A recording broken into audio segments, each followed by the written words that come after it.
Things are wonderful here. They're beautiful. The wildflowers are blooming. The leaves are starting to come out on the trees. And it's a beautiful time of year here in the mountains. Hello, everyone. Thank you for attending the live webinar. We have a lot to cover. I hope y'all are watching the skies. Wherever you are, you're part of the world. Because we're going to talk about that as well today. There is some extraordinary things going on. If you're watching the political things here in North America, the circus continues. Investigation of the investigators. It'll be interesting to see how it all plays out. Many people are very confident that the outcome will be something that is not only very good and awakening, but also it will create far more constitutional restrictions on government than we've seen in a long time. Along with that, there are very specific news items are being greatly exaggerated in order to distract us from other things that are going on.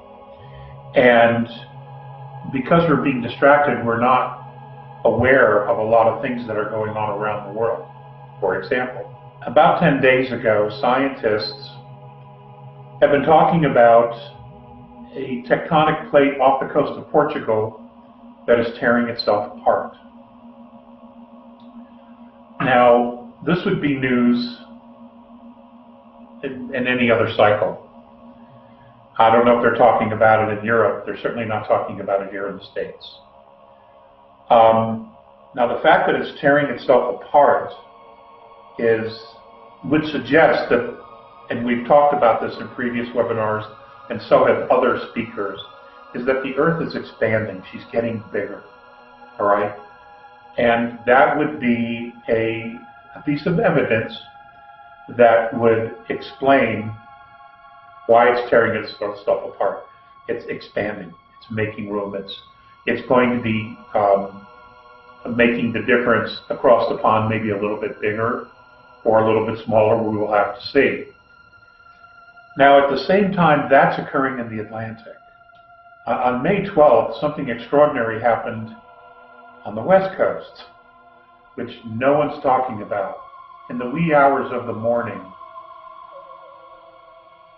at approximately 130 miles off the coast of Oregon, buoys that NOAA has all over the oceans, several buoys detected an issue, a problem, and set off alarms.